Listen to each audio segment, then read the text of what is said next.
ice Vikings. It's been a pretty tough season. More problems for the bomber. All this is expensive. It's cold today. It's blowing so hard you can't be out here. It's going to be absolutely blinding. Whoa. That's the crack forming.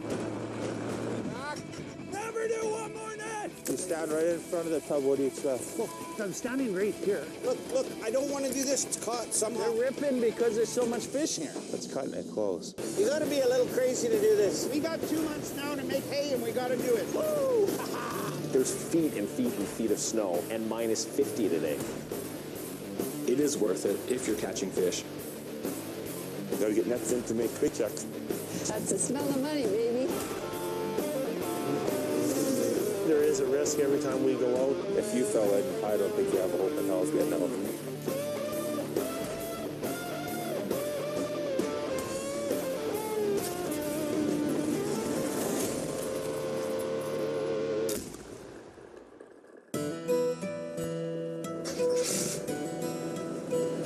Well, the first step went okay. Sorry. 8 kilometers south of Gimli in Husavik. We'll let this sit for a few minutes and see what happens. Hopefully everything goes smooth today. This is Justin and Mike's second attempt to use their bomber this season. They couldn't even leave the yard last time thanks to a stuck gas pedal. It's early February, and with just 6 weeks left to fish, they need to keep this beast running. It's been running good at home, so it should be going good out on the lake. I say this every year, but it doesn't even surprise me anymore when it breaks. I can't believe everything's actually working so far. Now let's see what's in the nets. What's it going to be, a bunch of small sauger? These nets have been underwater for 8 nights, so the guys have high expectations. Yeah, this is way lighter than I thought. I gotta get what's with all the sauger. The nets are catching sauger, a fish similar to pickerel, but of lower market value. They're generally smaller in size, darker color compared to the green of pickerel. All taste the same on a plate. It's like a brown cow or a black cow. They all taste the same, but smaller. But we'll take what we can get. Come on, this should be way better than this. Yeah, not far enough out. Sometimes the best fishing's in the dead center of the lake, so we'll end up going probably to the middle of the lake. That's where we have had excellent luck. Find a good piece of ice and plunk in another dozen. Try that out. Now we have a way to get there. Last season was the first year Justin and Mike had their bomber on the ice. It was a game changer, allowing them to travel further from shore and into deeper water where fish are naturally more plentiful. I'm not seeing anything till the end of the day. Until the bomber's in the driveway without being towed by the skid steer. Yeah, turned off, not on fire. Well, we're about 5 miles from shore. If we can get home in by the fish shed with this bombardier, turn off the key, and nothing's happened, I call this a complete success regardless of the fish. Oh, sorry. Well, I'm standing right here. You can see. Why don't you clean the fish up at the end? You stand right in front of the tub. What do you expect? Oh, if Justin got hit in the face with a fish, he'd have a meltdown. There are a few ways to blow off steam during the stressful winter season. As usual, Justin and Mike work things out in their own unique fashion. This, plus a decent catch, always helps to ease the tensions. We ended up with 8 full tubs out of 9, so if you told someone that and complained, they'd tell you you're crazy. Even with the less valuable sauger, 8 full tubs for Justin and Mike is close to $1,000 of catch. I like fishing here.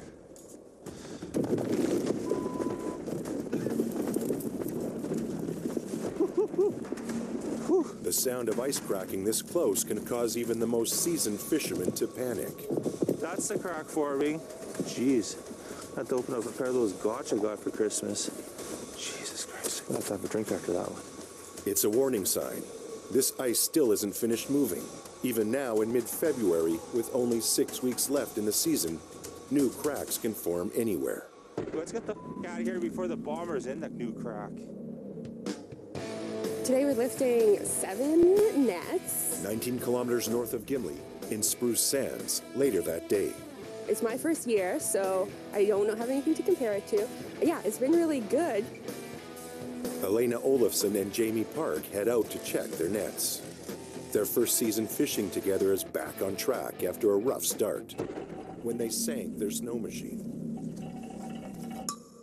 It's the one I drive every day, and it runs really good. I can't believe it was in the lake. It's been a diehard machine, so it's been full of water once only, but hopefully not again. Jamie and Elena can't afford any downtime this season. Their business is new, and for Elena, it's been a trial by fire. She's getting, she's doing really well. She's getting used to driving the machine. She's pulling the caboose a lot. She's, she's getting better every day. So we're managing. So that's the main thing. Keep going. Okay, now it's kind of Okay, gets tight there. as far as I can go. Okay, let it go. For Jamie and Elena, saving every net and catching every fish is critical to their bottom line. Do you think the flow line just got stuck again? Probably. New nets cost $200, but there aren't any replacements available. They have to salvage and use everything they've got to make their season work financially. Luckily, this frozen-in net is salvaged with minimal damage. We'll cut these leads off, Okay. and we'll just move ahead. That's all we can do. The lake is unforgiving. Every mistake is laid bare, and every victory hard-won. We tried to save a net last time we were out, and I got I got most of it out then, and I had hopes to pull another one back under today, but the end of it caught again. Like, the ice is really rough over here. When the tubs begin to fill with fish and the dollars start rolling in, they're reminded again why they do this. That's it. We're done. Yeah. All we can do. Wasn't quite as much as we expected, but we've had a lot of worse days. It's pretty good overall. I mean, a box to a net's pretty good. So $600-700, maybe closer to $800 for the day. The most money I've ever made in my life. Better than the coffee shop. That's for sure. Even for a new team, the winter season can be profitable. Some days. Yeah, it was a good day. When nothing breaks down, that's always a good day.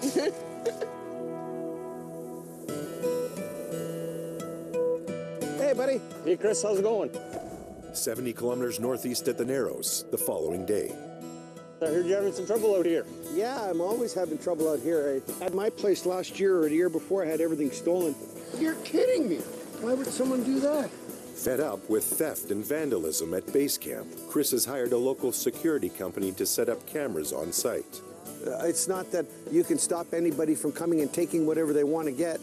It's just it sure be nice to know who the heck's doing it. I mean, how do you prevent anything from being stolen?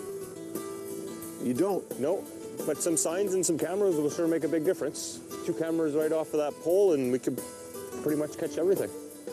I can get you cameras coming to your home phone or wherever you want anywhere in the world. With a plan in place, Chris heads out to join the rest of the crew for today's lift. Traveling through this deep snow every day is really putting the bombers through their paces. You wonder why stuff breaks. What was it 2 days ago? The wind chill, it was over -40, and now it's going to be 0 and raining. It's not what you can do, it's the restrictions on the equipment that you're using. The weather roller coaster is now the biggest challenge as they're nearing the final month of winter fishing. It's this part of the winter where the struggle begins, because you're dealing with everything winter's got to offer. The snow, the cold, more snow, and rain. And it's going to be a daily change right from now to the beginning of spring. Fishing's been quite favorable. You got to ask yourself, how long can that last? They're catching as much fish as they can while the conditions allow them to. Hey, you go check those nets we set the other day, Dad. I'd like to know what's in that one net. I bet I know what's in it. Chris decides to lift one more net, but getting there might be the challenge. Today's freakishly warm weather, combined with heavy snow, leaves the bomber and lifting caboose axle deep in slush. What's doing that?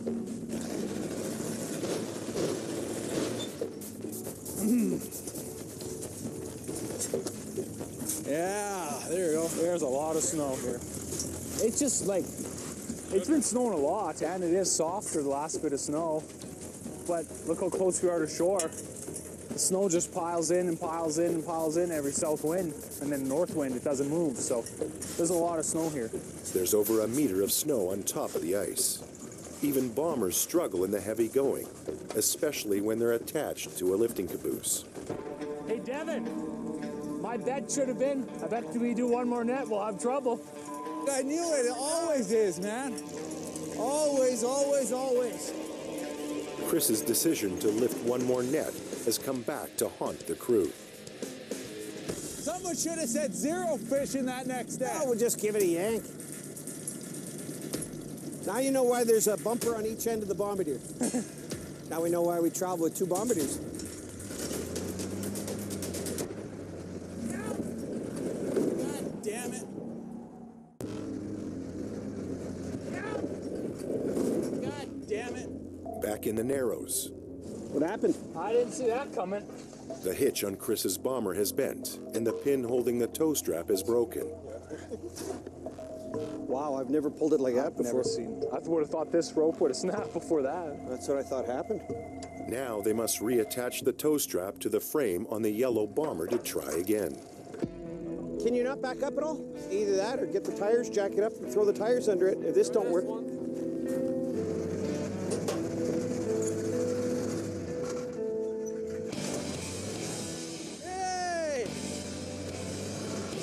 With record amounts of snow this winter, a daily tug-of-war has become reality for commercial fishermen on Lake Winnipeg. Yeah, keep coming. Keep coming. Good. Chris decides to leave it on the ice overnight, rather than risk getting stuck again on the way home.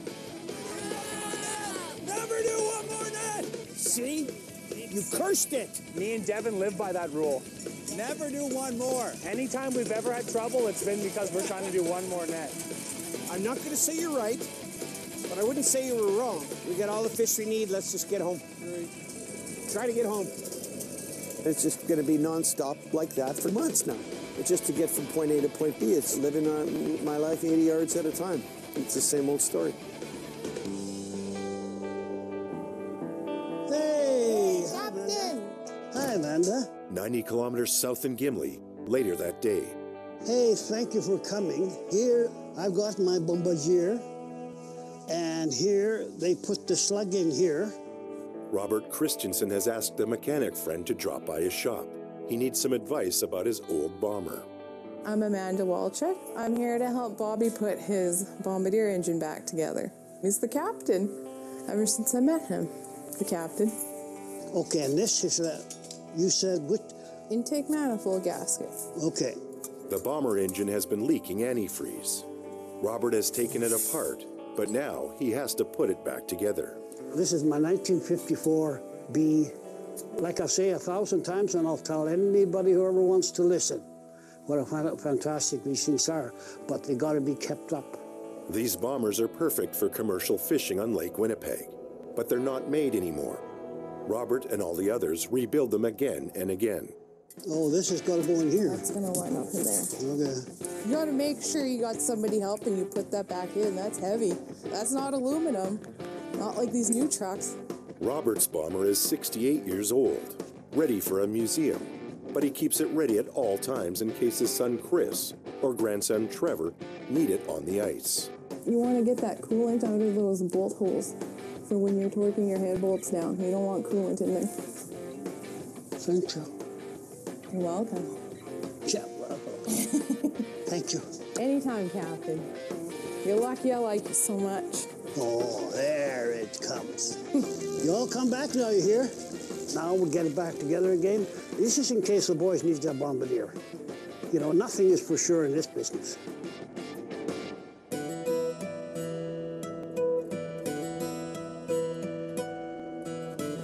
Two days later, close by on Moonlight Bay.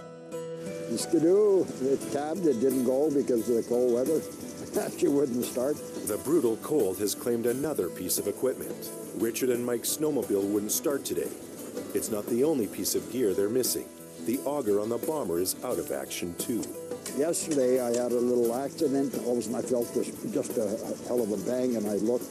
Here the auger, I bent the shaft. The guys will have to resort to a smaller handheld auger. It takes more effort and time to punch through the ice, making a much smaller hole. Well, it's a good exercise, and on real cold days it keeps you warm. Oh, it's a big fish. Holy Christ. The first lift of the day is promising. Big, healthy pickerel. No, I never thought there'd be this much. Oh. Have you seen the end of the fall to winter this good? Never. Didn't expect this. Yeah, a lot of these are 5-inch fish too. It's beautiful. The next net is even better. Richard and Mike are definitely on the fish. Look at this. Gee. Holy. Gee. Well, that's put a smile on your face. Oh. Fish. Oh. Not only are the pickerel plentiful, most are medium to large in size. The extra volume and weight really helps. The guys continue chasing their quota for the season, which ends March 31st, just 6 weeks away. This one's about 9 pounds. Too many to count. Oh, this is unbelievable. The guys move on